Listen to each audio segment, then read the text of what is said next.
Quand on parle de l'Église et de l'Afrique, nous avons tous une image en tête qui provient des manuels scolaires. Cette image avec les chiffres d'aujourd'hui date d'un siècle, et celui qui l'a le plus radicalement déconstruite l'a fait il y a quelques jours, depuis l'autel, en pleine ordination. Il n'est ni un traditionnaliste des frontières, ni un blogueur en colère. Il est un archevêque américain d'un siège important, envoyé là-bas spécifiquement pour une ordination. Et les mots qu'il a utilisés lors de son ordination sont de ceux que personne ne prononce habituellement avec une crosse pastorale à la main. Makurdi, dans l'état de Benue, au centre du Nigeria. Le samedi 22 août, au centre de pèlerinage de Sessoug Maria, 14 diacres ont été ordonnés prêtres lors d'une seule cérémonie. 14 personnes réunies pour une seule célébration, et non pas dans une cathédrale urbaine, mais dans un centre de pèlerinage, dans une région où être prêtre comporte un risque réel. Ce n'est pas un évêque local qui le préside, mais Salvatore Cordileone, archevêque de San Francisco, qui dirige ce siège depuis octobre 2012. Le diocèse qui l'accueille, Benue, est l'une des régions du pays où les chrétiens sont le plus souvent attaqués, et cela pèse sur chaque mot de son homélie. Dans une autre homélie prononcée le même jour, il s'adresse aux nouveaux prêtres sans nuance. Vous êtes ordonnés dans un monde où cela constitue également une démarche dangereuse. Mais vient ensuite le passage qui a fait le tour du monde catholique, et il commence par un aveu que personne ne lui avait demandé de faire. Je dois avouer que je me sens humilié, voire déplacé, de prêcher ces paroles ici, moi qui suis occidental, dit-il devant les 14 personnes qui vont être ordonnées.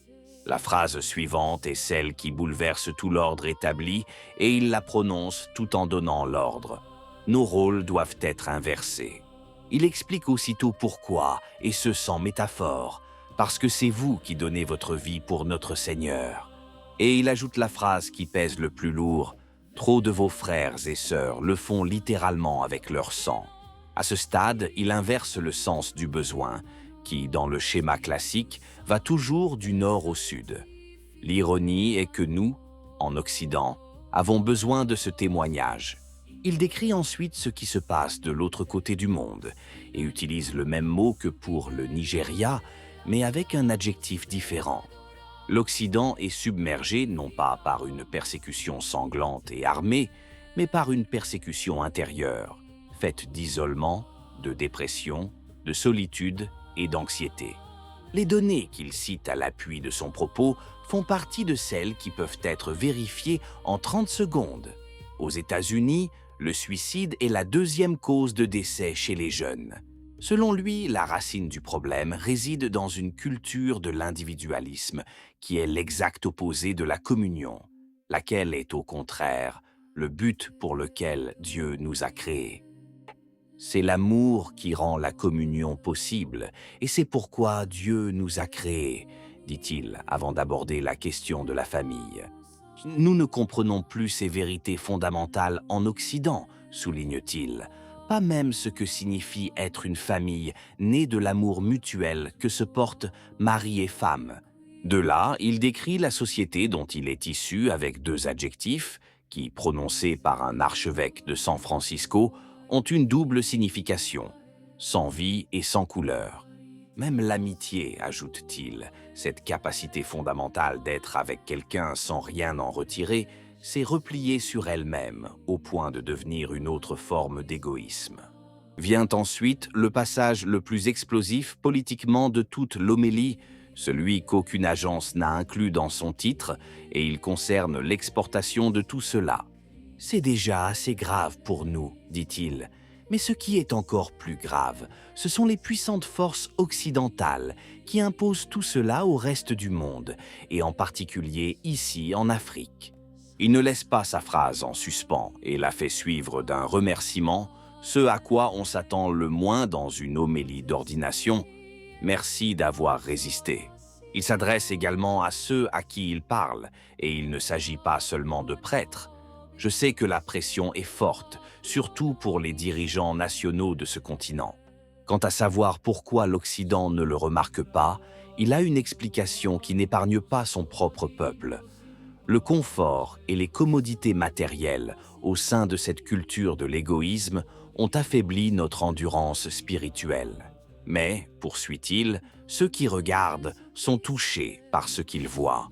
Le sacrifice héroïque et les souffrances de vos prêtres et de votre peuple nous attristent, mais nous inspirent aussi.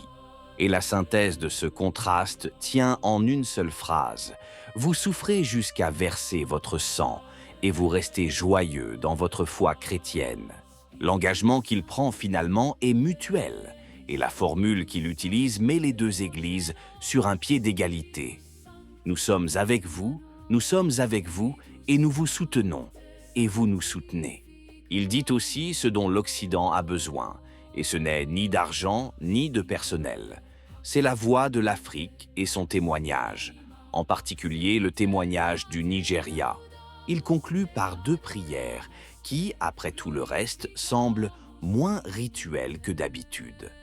Que Dieu envoie ses anges protéger le peuple nigérian et que la paix règne bientôt sur ce pays. La dernière phrase est un souhait qui, si on le prend au sérieux, est aussi une requête. Que le Nigeria en ressorte plus fort et plus saint pour être une lumière de foi, de vérité et d'évangélisation pour le monde entier. Il convient également de rappeler que l'Église africaine ne constitue pas un bloc monolithique. Sur les mêmes questions, les positions varient d'un pays à l'autre, et en Occident, des communautés se développent.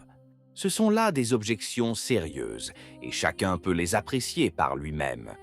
Toutefois, les paroles prononcées demeurent, et elles restent dans leur contexte, qui était un ordre. Enfin, il y a un détail que presque tout le monde a omis de mentionner et qui éclaire toute la discussion d'un jour nouveau. Dans son homélie, Cordiléone a remercié l'évêque qui l'accueillait, Wilfred Chikpa Anakbe, le qualifiant de pasteur et père de son diocèse et louant sa voix prophétique. Il dit de lui qu'il continue d'être la voix des persécutés, même au prix de grandes souffrances personnelles, et qu'il ne recule pas. Cet évêque, cependant, n'est pas qu'un simple prédicateur.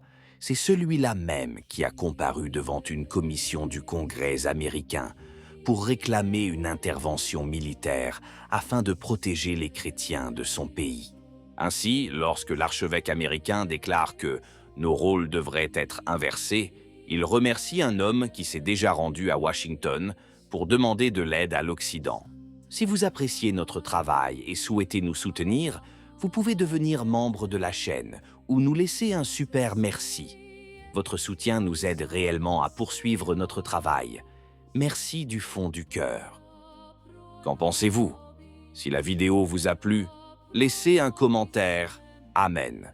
Que Dieu vous bénisse.